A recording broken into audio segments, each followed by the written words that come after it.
एक तो गलत है, या तो जिन्होंने पहले 7 साल की सजा दी है वो गलत है, या फिर जिन्होंने बढ़ाई है वो गलत है। कोई गुट नहीं है।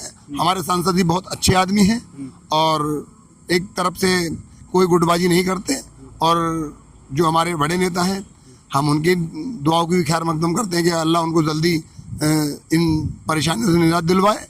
नमस्कार दोस्तों, अभी मैं मौजूद हूँ रामपुर में एक गाड़ी मेरे यहाँ से गुजर रही थी। यहाँ पर उस गाड़ी पे एक तस्वीर मैं आपको दिखाऊंगा। हालांकि उस तस्वीर के चर्चे उत्तर प्रदेश में तो इतने नहीं होंगे। उस तस्वीर एक साथ के मायने जो है उत्तर प्रदेश की राजनीति में इतने मायने नहीं होंगे, लेकिन रामपुर की जो राजनीति है उसके मायने इस तस्वीर के बहुत है। चलिए मैं पहले आपको वो तस्वीर दिखाता हूँ। अब ये देखिए, गाड़ी पे ये पीडीए की पुकार 2027 लिखा हुआ है। समाजवादी पार्टी के जो नेता हैं, एक राम बहादुर, एडवोकेट राम बहादुर राष्ट्रीय सचिव हैं, ये उनकी गाड़ी है।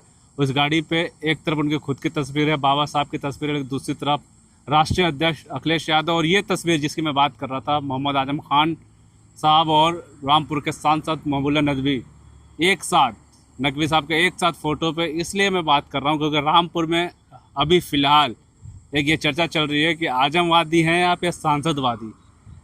अब इसी सवाल को लेकर मैं उनसे बातचीत कर रहा हूँ। ये गाड़ी मैंने रोकी, बीच हाईवे पे रोक दी गाड़ी, साइड लगाई है हमने गाड़ी, और ये राम बहादुर जो समाजवादी के नेता ये मेरे साथ हैं। इनसे बातचीत करूँगा और इनसे पूछूँगा कि जी, पहले तो स्वागत है राम बहादुर जी। भाई आपका भी बहुत बहुत स्वागत है और आपके चैनल का बहुत बहुत स्वागत है जी। ये तस्वीर के मायने रामपुर की राजनीति में बहुत बड़ा है कि एक जो अभी मैं रामपुर में आया हूँ तो पता चल रहा आजमवादी या सांसदवादी, ये चीज़ क्या है? ये तो मैं आपसे पूछना चाहता हूँ, आपको किसने बताया आजमवादी और सांसदवादी? कुछ लोगों से बातचीत हुई तो बातचीत चल रही, तो समाजवादी भी कोई है यहाँ पे या सब आजमवादी और सांसदवादी है? ये तो आप अपने तरफ से कह रहे हैं ना। यहाँ तो सब आजमवादी हैं, सब समाजवादी हैं, सब सांसदवादी हैं, सब लोग सभी हैं, सब लोग पार्टी के लोग हैं, एक घर में रहने वाले लोग हैं भाई। तो यहाँ पे तो बेकार में मैं आपको कहूँ सब लोग एक परिवार है हमारा भाई। तो मैंने गलत सुना है इसका मतलब? जी, मैं आपको कहूँगा कि आपने गलत सुना है। ये तो भाई हमारा परिवार है, हम किसी को आप एक तरफ से कहेंगे तो कोई वो नहीं होगा। कहीं ना कहीं तो गुटबाजी है। नहीं, आपको लगता हो गुटबाजी है। देखिए, मीडिया का काम है भ्रमित करना लोगों को और गलत खबरें फैलाना। रामपुर में कोई गुटबाजी नहीं है।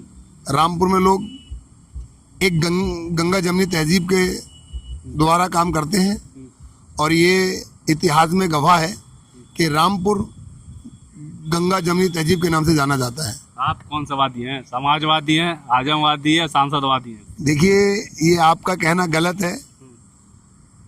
मैं सभी वादी हूँ और एक परिवार के साथ रहता हूँ, इसलिए आप कुछ भी कह सकते हैं। मैं एक परिवार के साथ रहता हूँ और आप जो मेरे पे थोपना चाहते हैं वो आप गलत है।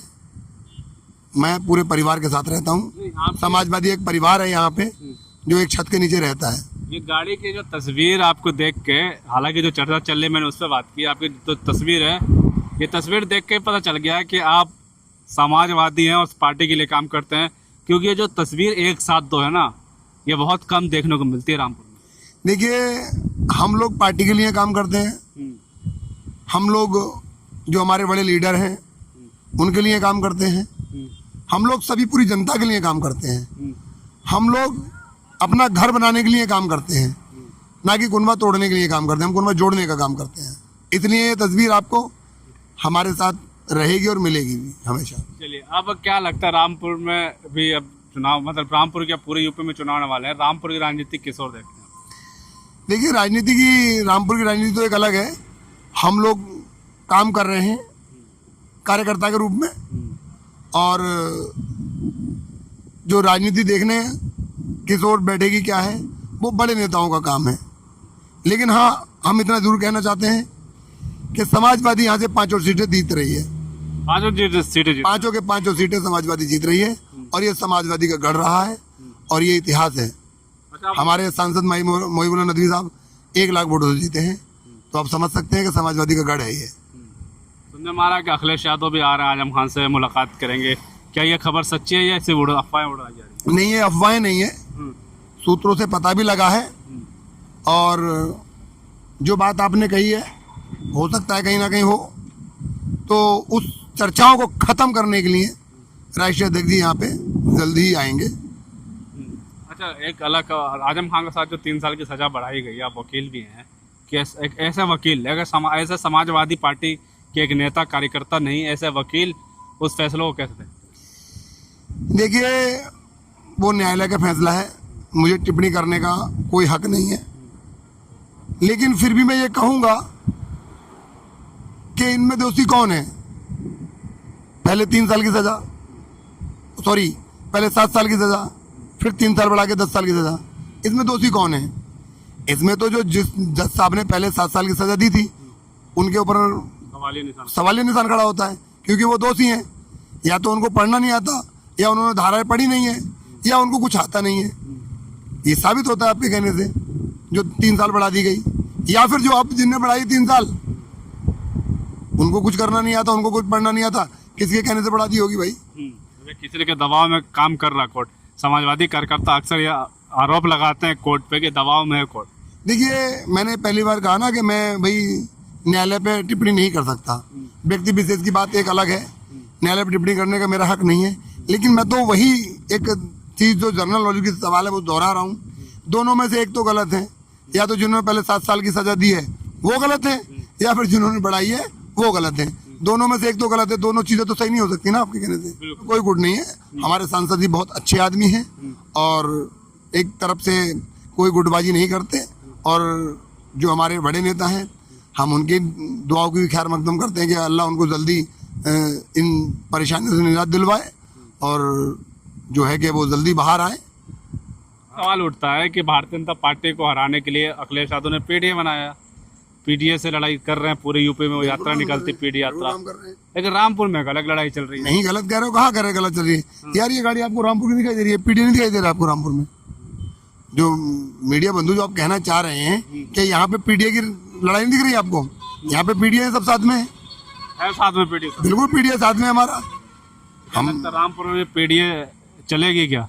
पीडीए चलेगी नहीं, पीडीए चल रहा है, और 2027 में माननीय राष्ट्रीय अध्यक्ष श्री अखिलेश यादव के नेतृत्व में सरकार आ रही है बहुमत से, और बहुत जल्दी ही हमारे 27 में राष्ट्रीय अध्यक्ष जी मुख्यमंत्री बनने के लिए शपथ लेने जा रहे हैं।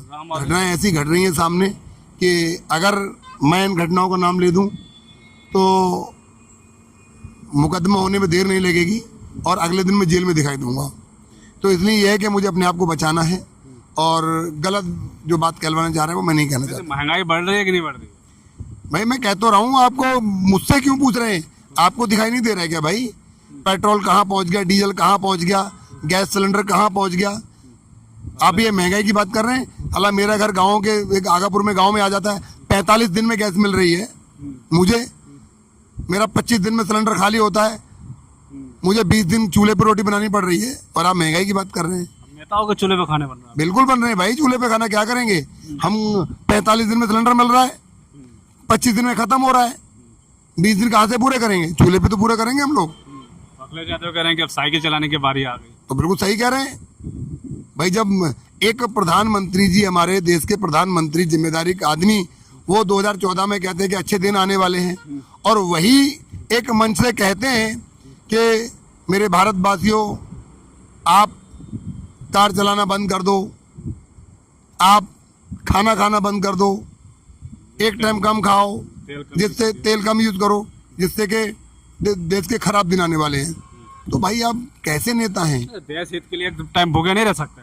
अरे भाई, हम तो महीनों भूखे रह सकते हैं देश हित के लिए, लेकिन देश हित की बात भी तो हो भाई। देश हित में भूखा रहना होता तो हम देश हित के लिए पूरे महीने भूखे रह लें, लेकिन देश हित की कहीं बात तो हो। बताइए आप कोरोना के नाम पे आपने लोगों को लाइन में खड़ा कर दिया, जीएसटी के नाम पे लोगों को लाइन में खड़ा कर दिया, आपने खाद के नाम पे लाइन में खड़ा कर दिया, हर जगह तो आपको लाइन में खड़ा कर दिया। अब आप बात ये देश हित की, तो क्या किसान भूखा मर के देश हित की बात हो सकती है? आप अरबों रुपए आप देश में बयानबाजी करते हैं और सीधे बाहर चले जाते हैं, तो क्या मतलब देश हित की बात हो रही है? जनता ही त्याग दे, बस जनता त्याग दे। और जनता भी त्याग कहाँ तक क्या करे भाई? जनता को आप आदेश दे के अपने चले जाते हैं, विदेश चले जाते हैं, दे देते हैं। आप थाली से कोरोना भगवा देते हैं, थाली बजाने से कोरोना भगवा देते हैं। तो आप देश के एक बड़े संवैधानिक पद पे हैं, आप देख सकते हैं भाई क्या हो रहा है क्या नहीं हो रहा है, हम क्या करेंगे, उसमें क्या करेंगे। चलिए बिल्कुल